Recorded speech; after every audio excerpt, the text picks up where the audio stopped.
What up, you Moose here. Here's my review for Ghostbusters Frozen Empire. Now, Ghostbusters Frozen Empire is a follow-up to Ghostbusters Afterlife, which I actually thought was pretty cool. Seeing like lots of the OG Ghostbusters appearing with newcomers were pretty cool.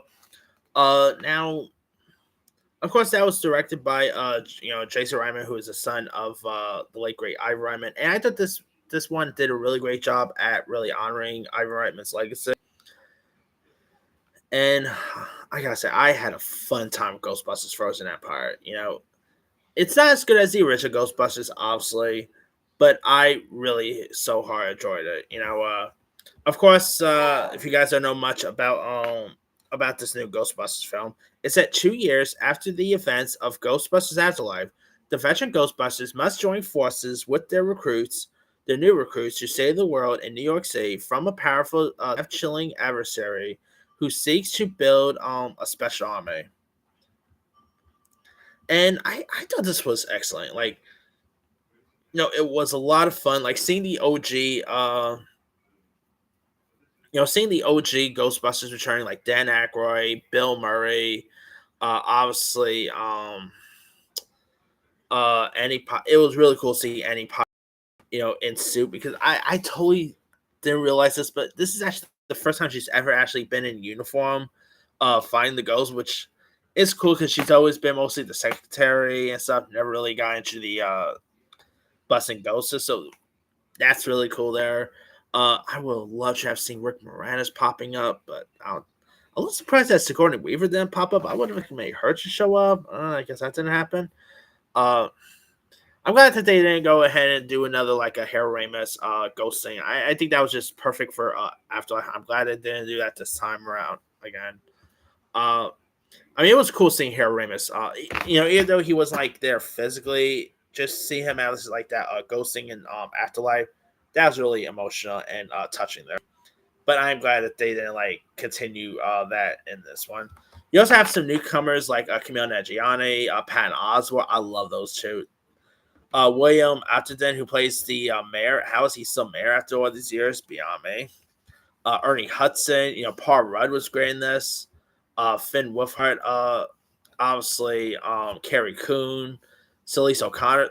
Celeste O'Connor in this was better than she was in Madam Web. Yeah. Uh, yeah, I had a fun time with this. It was a lot of entertaining. Of course, there was some nostalgia stuff like some member berries popping out, which I so many people poo poo on them showing member berries and stuff like that.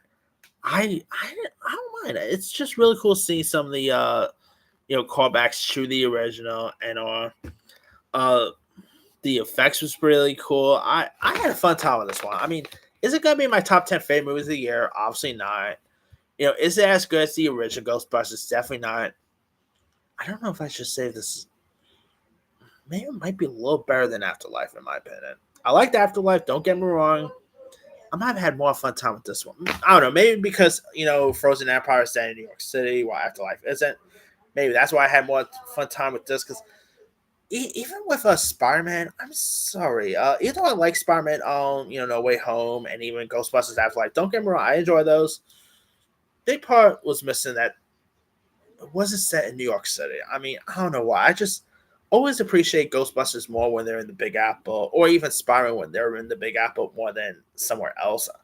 That's just me there. But I still enjoyed Afterlife. Don't get me wrong. But other than that, I had a fun time with this a lot. And I'm probably seeing it again maybe. And if they do another Ghostbusters, I'm all for it.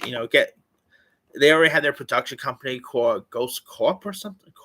Corporate. I don't remember the company name, but and Gil Keenan, of course, did a decent job with this. He's had some stuff before, like he did that Poltergeist remake. What else did he do? Gil Keenan. He of course did Poltergeist, Monster House. He did that Boy Before Christmas, which was pretty decent. City of Amber, which all makes sense why Bill Murray's in this, by the way, because he was in City of Amber that Gil Keenan directs. So there's that. But he did a decent job with this, and this might maybe his best film since Mustard House, probably. But anyway, let me let you guys. Did you have a chance to check out Ghostbusters: Frozen Empire? If so, what's so? Did you like it? Did you not like it? Would you be down to see more Ghostbusters in the future? Are you even a fan of the Ghostbusters franchise? And where would you rank like the Ghostbusters films? Drop comments below. Don't forget to like, subscribe, hit that bell for notification. This is Henry signing out.